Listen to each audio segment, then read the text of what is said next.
microbiologia que nós vamos falar, como está no nosso plano de ensino, nós vamos começar falando da micologia.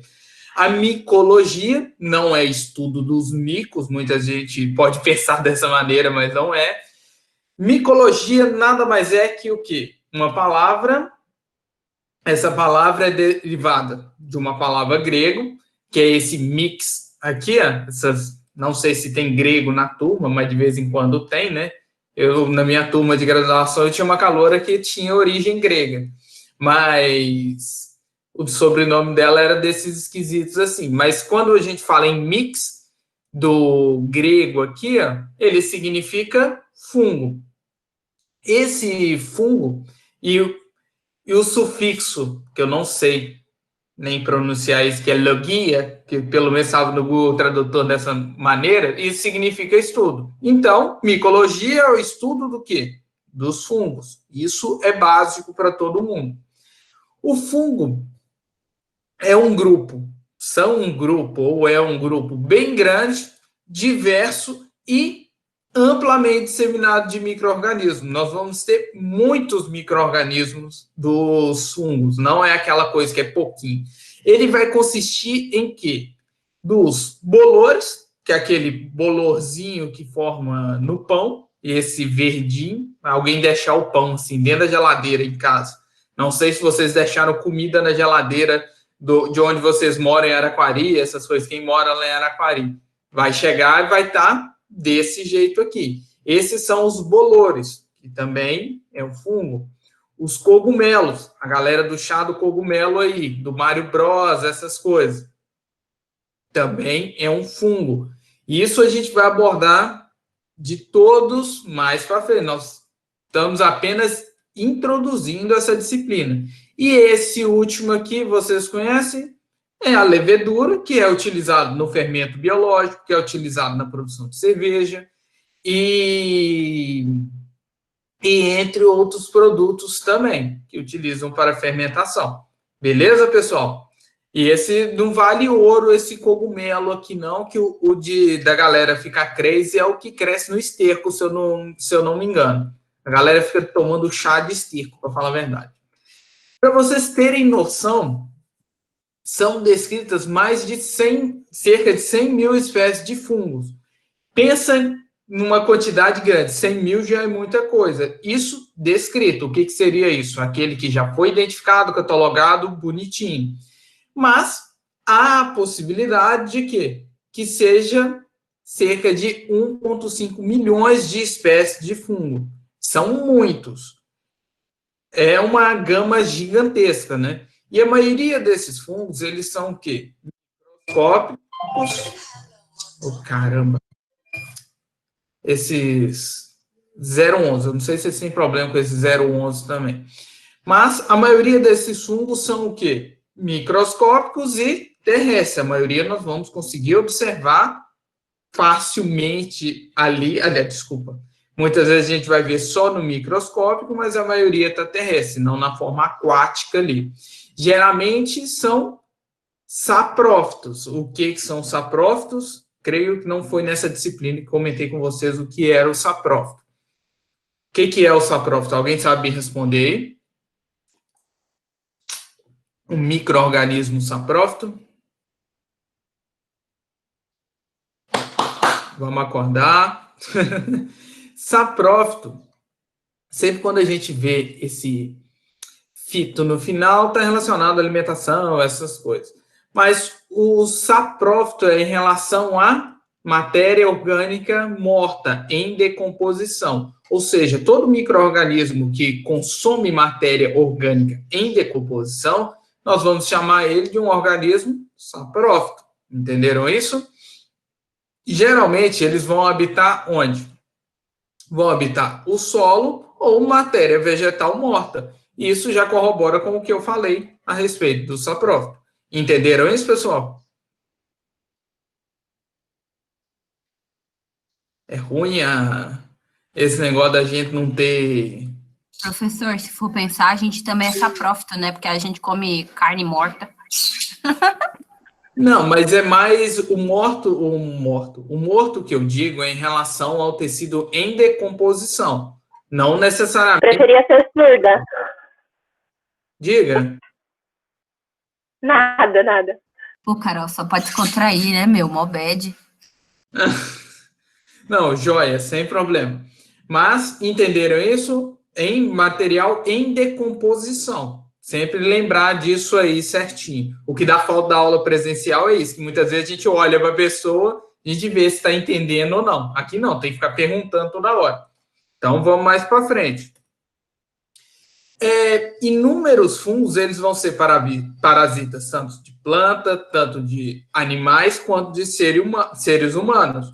O fungo, ele vai viver na natureza, ali no solo, essas coisas, mas ele vai parasitar também. Muitas vezes, esses fungos terão uma ação, o quê? Simbiótica com os organismos parasitados, entre aspas, ali. O que seria isso? Ele vai viver em equilíbrio, causando um dano benéfico, causando um benefício para esse organismo que ele está ali. Vocês entenderam? Ou não? Então, joia. Que tipo assim, muitas vezes o fungo, ele é um parasita e muitas vezes ele tem uma ação simbiótica de o quê? Trazer um benefício para onde ele está. Vou voltar aqui de novo. Um exemplo disso é fixação de nutrientes no solo. Não sei se algum de vocês tem familiar agricultor ou já trabalhou na lavoura alguma vez, que é utilizado alguns tipos de fungos para agregar nutrientes, minerais, nitrogênio, essas coisas nas plantas. Esses fungos trabalham na absorção desse nitrogênio e conseguem transferir para a planta ali. E isso é uma reação de simbiose. Outro exemplo que pode ser utilizado na fermentação de alimentos que a gente usa com uma certa frequência, por exemplo, a cerveja, para fazer um pão, um bolo, utilizando fermento biológico, são utilizados o quê? A levedura, que eu comentei anteriormente. Para fazer alguns tipos de antibióticos também são utilizados fungos. O exemplo principal desse aí, alguém tem ideia de um fungo utilizado para fazer antibiótico?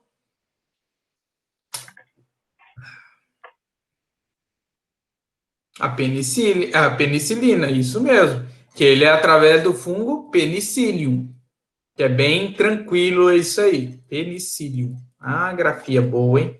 Tá melhor que minha letra na mão. Então, joia. Agora, falando um pouquinho da nutrição e da fisiologia desses fungos. Igual eu falei, eu vou abordar o inicinho. Hoje vai ser pouca coisa, eu poderia ter colocado os tópicos, na próxima aula eu coloco direitinho.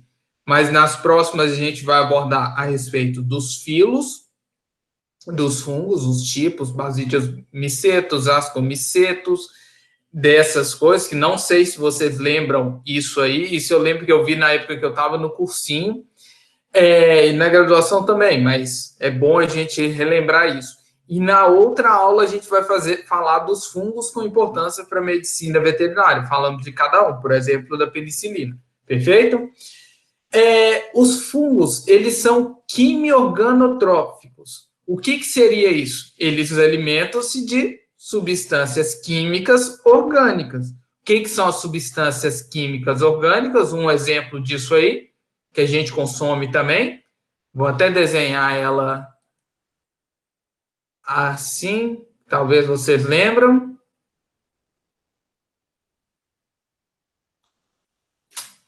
Vamos lá, aula do André do ano passado.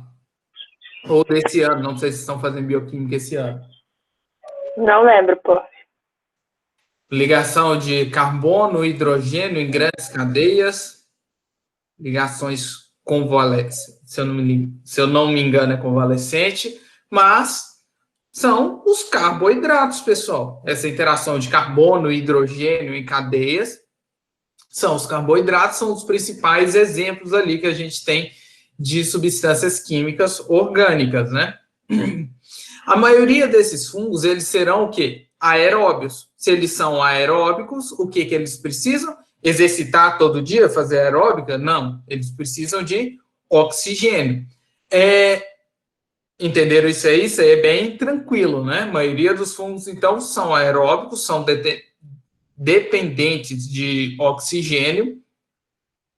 E a alimentação desses fungos, como são feitas? Esses fungos vão fazer o quê? A maioria dos fungos, eles vão secretar enzimas extracelulares que vão digerir esses materiais poliméricos. O que seria esse saiu nada. Eita!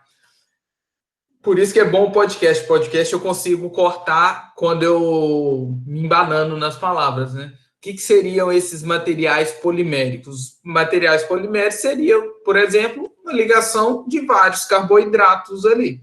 Perfeito? E isso, o fungo ele pode realizar tanto em matéria viva quanto a matéria em decomposição. Essa matéria morta ali. Entenderam isso, pessoal? Quando ele faz essa digestão ali, utilizando essas enzimas em um micro-organismo vivo, digerindo ali um micro-organismo, um hospedeiro vivo, ele está como um parasita. Quando é de um hospedeiro que já está morto em decomposição, ele é apenas um decompositor daquele material. Beleza? Estão entendendo, pessoal? Vou indo devagarinho aí, que é bem tranquilo isso aí, tá? Vocês lembram disso aí em relação ao ensino médio ou não? De basidiomiceto, ascomiceto, o ensino no Brasil. A média de idade de vocês aí, a galera é tudo anos 2000 já ou não? Sim, prof. Estão todos novinhos. Cara, não, a Bruna, ela aí tá querendo vomitar na praia esses dias, mas fazer o quê, né? Mas, tipo assim, não, mas a maioria é tudo da década de 2000, né? Muito novo isso aí. E isso é início dos anos 2000 que eu vi isso no ensino médio, cursinho, essas coisas. Por isso que eu questiono a respeito como que estava isso. Mas, dando continuidade aí, a principal atividade, por exemplo, dos basidiomicetos, o que são os basidiomicetos? A gente comentou, mas é igual eu falei, nós vamos comentar a respeito disso todinho na próxima aula. Os basidiomicetos são os... Vamos ver se eu consigo desenhar isso aqui bonitinho. Cogumelos do Mario. Nem sei se vocês que são novinhos jogaram Mario aí, né? Que geralmente eles são utilizados e a sua principal atividade é na decomposição de quê? De madeira, papel, tecido. Quantas vezes que nós vamos fazer uma trilha no mato assim, caminhando, observamos o quê? Aquele fungo chamado, não sei aqui em Santa Catarina e região, chamado de orelha de pau. É um fungo decompositor também. Aquela casca que está seca em decomposição ali naquela lenha, na madeira, chamado de orelha de pau, é um fungo. Muitos fungos, eles digerem a madeira por completo, a gente vai ter o quê? Duas podridões na madeira, a podridão branca e a podridão parda. O que é que a gente tem a ver com essa podridão, essas coisas? Na madeira, a gente vai ter, numa árvore, vai ter o quê? A lignina, celulose e lignina. A lignina dá o quê? Dá a rigidez na madeira, para manter a madeira mais dura ali. Isso não é facilmente decomposto por vários micro-organismos. O que acontece? Alguns fungos ingerem essa lignina, outros não, só a celulose ali. O que vai acontecer? Quando o fungo consegue digerir digerir a celulose e a lignina, ele vai causar a podridão branca na madeira, ou seja, vai decompor essa madeira quase que por completo.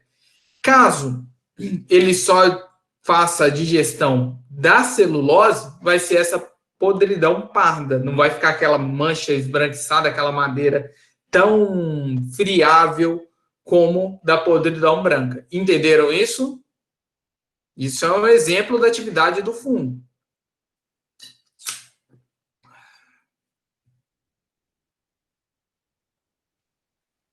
Será que entenderam? Sim, prof. Ah, então beleza. E ninguém responde, eu acho que travou, que o trem deu ruim. Mas os basidiomicetos, só lembrando aqui, são... O que é esse trem aqui? Cogumelo. São os cogumelos do mar. Grava isso aí, que isso é temática da próxima aula ainda. Ô, prof, mas os cogumelos do Mário não são só aquele Amarita muscati, esqueci o nome, mas é o vermelhinho?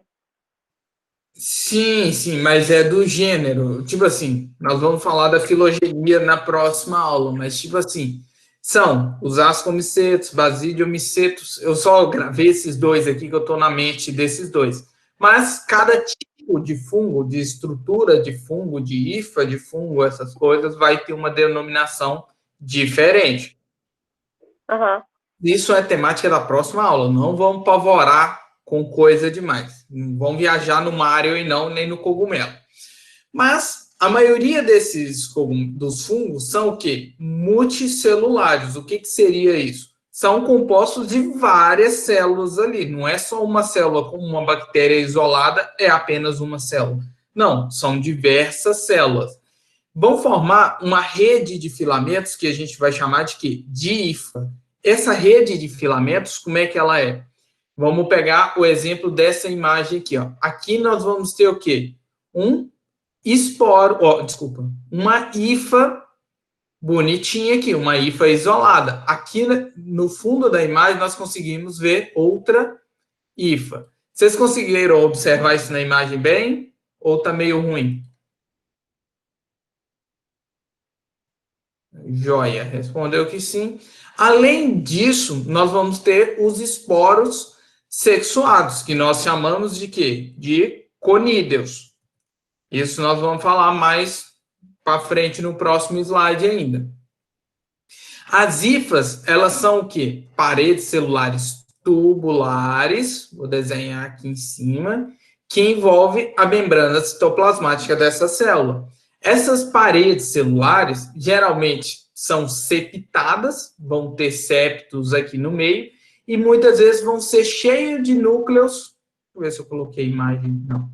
Aqui dentro, o que vai acontecer nesses núcleos? Muitas vezes eles podem ter um núcleo apenas ou diversos núcleos, porque pode haver vários núcleos devido à divisão repetida desses núcleos ali, sem a formação de paredes transversais. Essa condição de multiplicação desses núcleos sem a formação dessas paredes transversais é chamado de uma condição cenocítica. Perfeito? Isso é bem tranquilo. Então, vamos sempre lembrar que hifas são essas paredes tubulares que podem ser septadas, podem ter um núcleo ou mais. Tendo mais de um núcleo, o que vai ocorrer? Pode ser uma condição cenocítica. Ele se dividiu ali, esse núcleo, várias vezes e não formou paredes transversais, dividindo esse núcleo. Eu repeti, será que vocês conseguiram pegar ou não? Fala de novo, prof, não entendi. Então, vamos voltar de novo aqui. Vou apagar tudo aqui bonitinho. Vamos lá. Hifas, nós vamos ter que, vamos lembrar sempre que são o quê? Paredes celulares, vamos pegar uma célula aqui, suponhamos que isso aqui seja uma célula fúngica, são paredes celulares tubulares que envolvem a membrana citoplasmática do fungo. Beleza? Isso é uma hifa. Aqui dentro, nós vamos ter o quê? Núcleos ali. Por exemplo, aqui, essa hifa está septada. Temos duas hifas aqui, em poucas palavras, né? E o que acontece? Esse núcleo aqui, ele pode ter divisões repetidas sem formar essa parede que eu desenhei aqui, ó.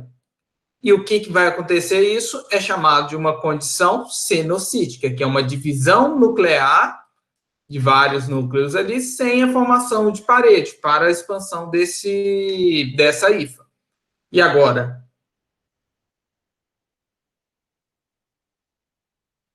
Beleza? Não é que... Não é que tem um buraco no meio da célula. Vou passar a imagem aqui que vocês vão entender. Isso aqui, ó, são várias hifas, olha. Essa condição aqui bonitinho. Dentro disso aí, vai ter o quê? Vai ter núcleos ali dentro. O tubular, que é o formato dessa célula. Não que seja um buraco ali no meio, tipo um macarrão furadinho. Entendeu? Não é que... Ô, professor, eu tô com uma dúvida. Tipo assim, a IFA, ela vai recobrir lá a membrana celular, então ela seria ali a membrana externa que você desenhou. Ela tem a IFA e dentro tem a membrana celular. Não a membrana celular, a membrana citoplasmática. É como se fossem duas paredes, mais ou menos. Tá, beleza. E aí, quando tem os núcleos separados, é porque ela é septada. E quando não tem, é serocítica? O septado que eu falo é o quê? Vamos desenhar bonitinho aqui. Tá o septo aqui, tá um núcleo, um núcleo, outro núcleo. O septado é quando tem essas paredes transversais ali, dividindo essa hifa em várias outras. Quando é a condição senocítica, é quando tem mais de um núcleo, pode chegar a centenas de núcleos, sem formar essa divisão desses septos ali, ficando apenas como se fosse uma célula multinuclear, em poucas palavras. Mas é uma condição senocítica comum de ocorrer nos fungos. Beleza? Aqui a gente tem um exemplo melhorzinho para vocês entenderem as hifas. Como eu comentei, a hifa ela não é como um macarrão furadinho, igual está nessa imagem desenhado aqui. Não, ele é como se fosse uma... Deixa eu ver se tem algo aqui à minha mão. Como se fosse... Vamos desenhar aqui que é mais fácil. É uma célula com septos. Bem mais tranquilo de falar. E o crescimento disso, deixa eu ver se está na próxima. Não. Nós vamos ter esse espalhamento dessas hifas. Pode ter na superfície do material ali, podemos ter as hifas aéreas e as debaixo da superfície. Por isso que muitas vezes nós vemos um pão com bolor.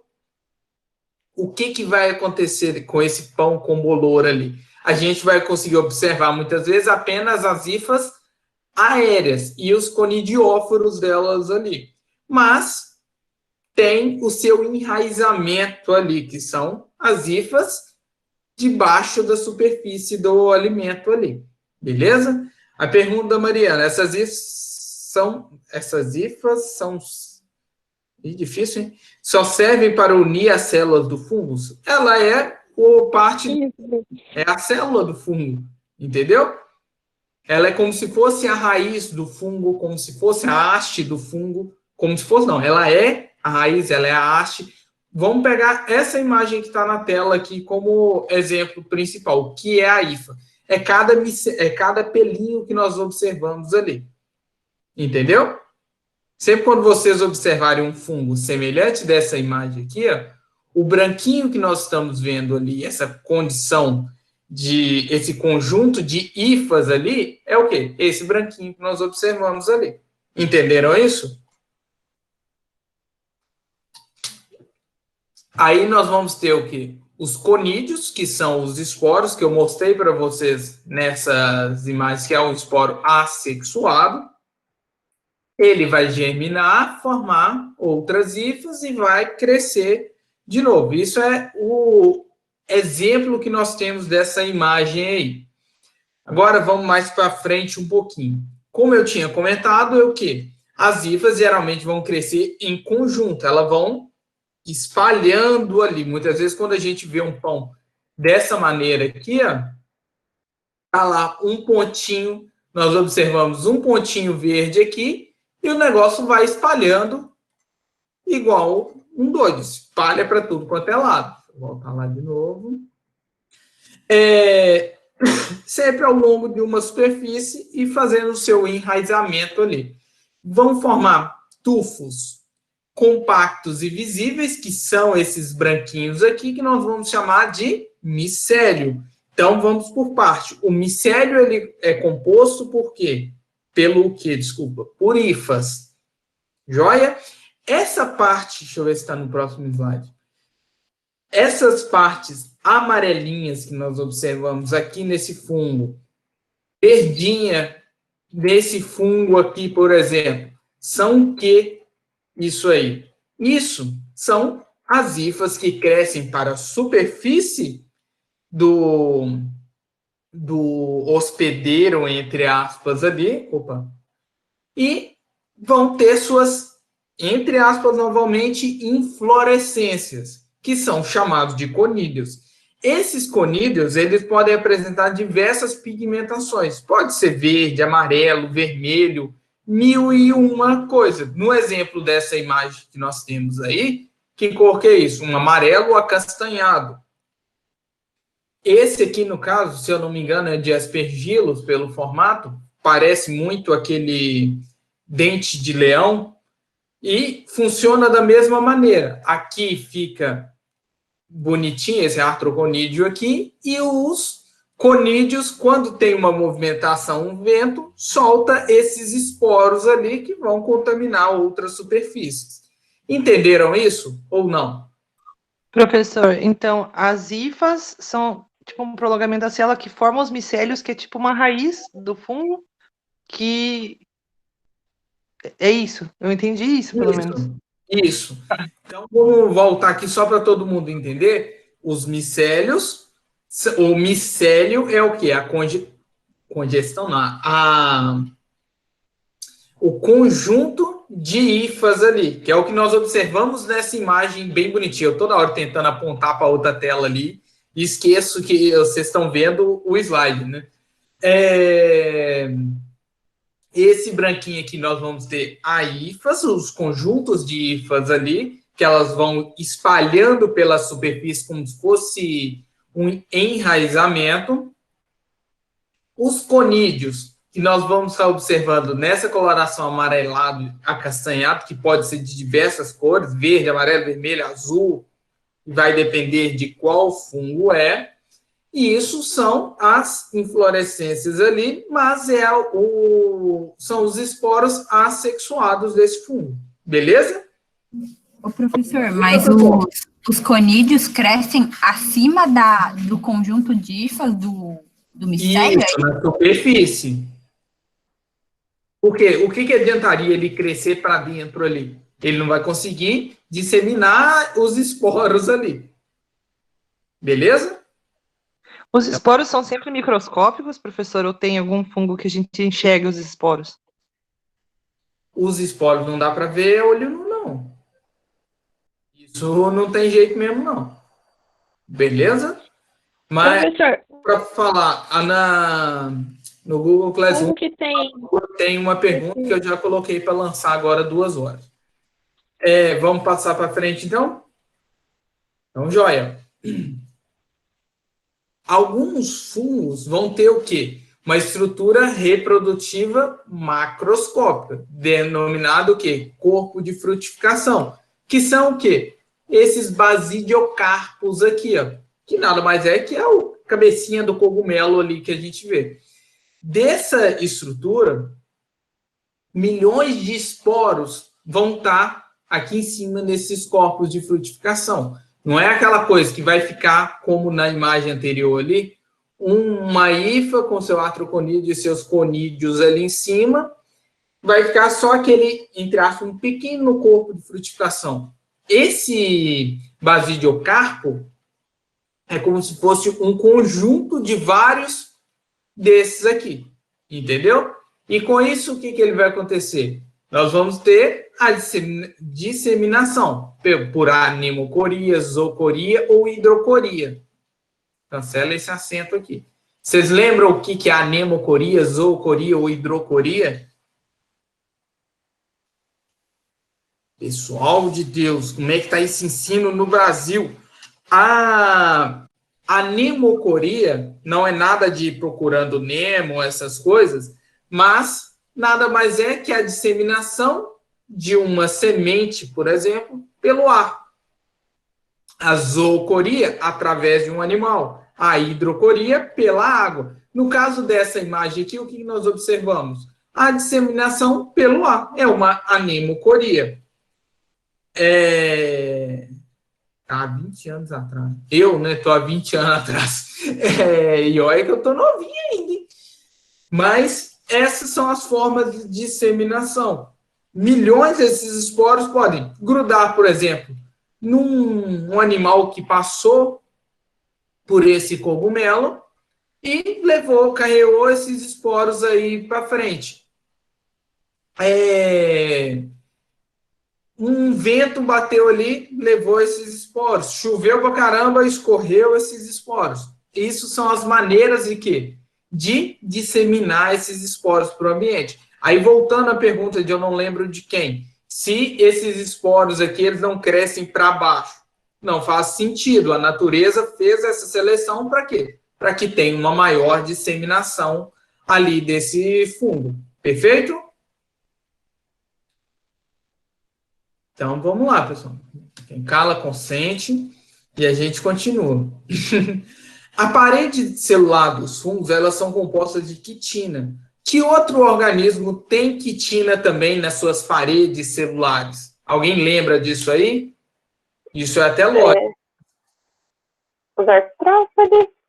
Os artrópodes, os parasitas ali que nós temos com uma grande quantidade, né? Pega um besouro, pega uma barata, tudo tem seu esqueleto, exoesqueleto ali formado de quitina, desculpa. Essa quitina, ela é como na madeira, a celulose da madeira, ela vai ser disposta como feixes microfibrilares, vai ficar dessa maneira aqui, ó, na parede. Bonitinho, isso aqui é uma célula vegetal, só para a gente ter ideia. E isso aqui é o quê? Celulose. Essa organização ali. Isso confere o quê? Mais resistência um pouco nesses fungos. Outros polissacarídeos podem também substituir ou mesmo complementar essa quitina. Para quê? Para formar uma maior resistência, para ser melhor ali.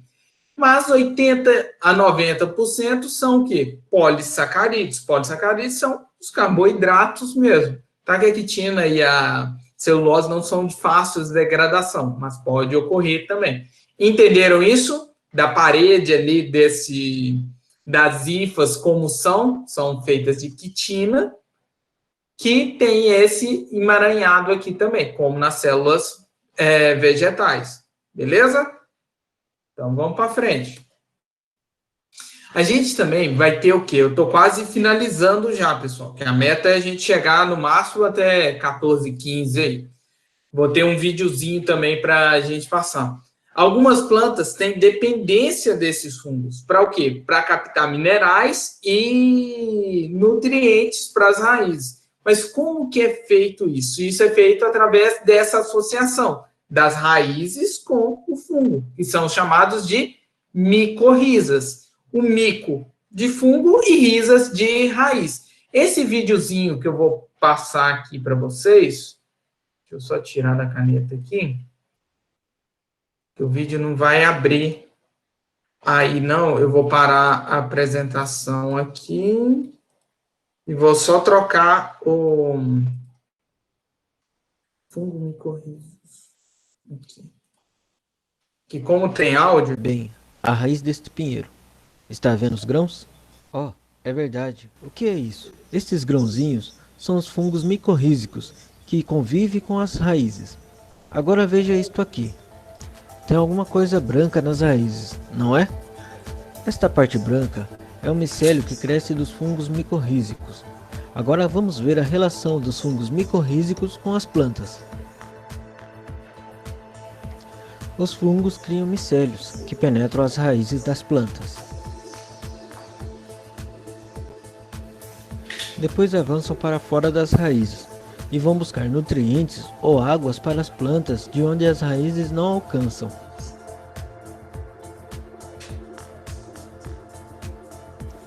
Com isso, as plantas poderão sobreviver num solo de poucos nutrientes. Vocês estão conseguindo ouvir ou não? Eu vou passar o link no chat aqui, que fica mais fácil mesmo. Ah, beleza. Mas aí já facilita. Então eu volto aqui de novo, pessoal. Por outro lado, as plantas fornecem os fungos micorrízicos, os nutrientes obtidos pela fotossíntese. Esta é a relação de convívio dos fungos micorrízicos e as plantas. Qual é a influência dos fungos micorrízicos no crescimento das plantas? À esquerda é onde não há fungos micorrízicos, à direita é onde há fungos micorrízicos. A existência ou não dos fungos micorrízicos mostra essa diferença no crescimento das plantas, mesmo com fornecimento de fertilizantes e água em idênticas condições. Portanto, os fungos micorrízicos convivem com as plantas e ajudam no crescimento delas.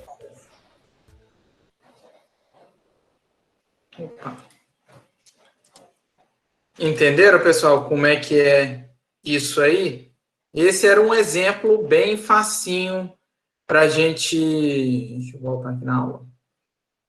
E fica bom o áudio, isso aí eu até quero ver depois, que como eu já comentei com vocês que eu faço um curso de abelha lá no IF, fica muito ruim os vídeos que ele coloca para rodar, fica uma confusão danada. Mas, além desses fungos micorrízicos aí, que auxilia na produção das plantas, essa associação, tanto da planta com o fungo, tem uma outra associação, que é o quê? Das cianobactérias com os fungos. Ou cianobactérias e fungos, ou fungos e algas verdes, que vão formar os líquens, que é aquilo que nós observamos nas árvores, nas pedras. Isso é uma associação, eles vivem em associação ali. Beleza isso aí, pessoal? Esses são alguns exemplos de simbiose, mas nós temos também um exemplo parasitário. O fungo não é só mil maravilha. Eles também podem invadir o tecido vivo e causar o quê? Doenças em plantas e animais, e também nos seres humanos. Os fitopatógenos, ou seja, são os patógenos das plantas, vão atacar essas plantas, como, por exemplo, no morango aqui, e vai acontecer o quê? Vai causar uma perda grande aí na produção desse produtor de morango aí. Grande prejuízo. Plantação de soja é muito comum ocorrer isso também. Dá mais tempo que não para de chover na época certa, ou chove pra caramba, pode propiciar o aparecimento de fungos em lavouras. Outro exemplo são as micoses, que vão atacar os animais, podendo causar doenças simples, igual, por exemplo, a micose no pé de atleta, essas coisas, ou até doenças que podem culminar ao óbito do animal. Alguém já ouviu falar dessa doença no gato aqui? Ou não?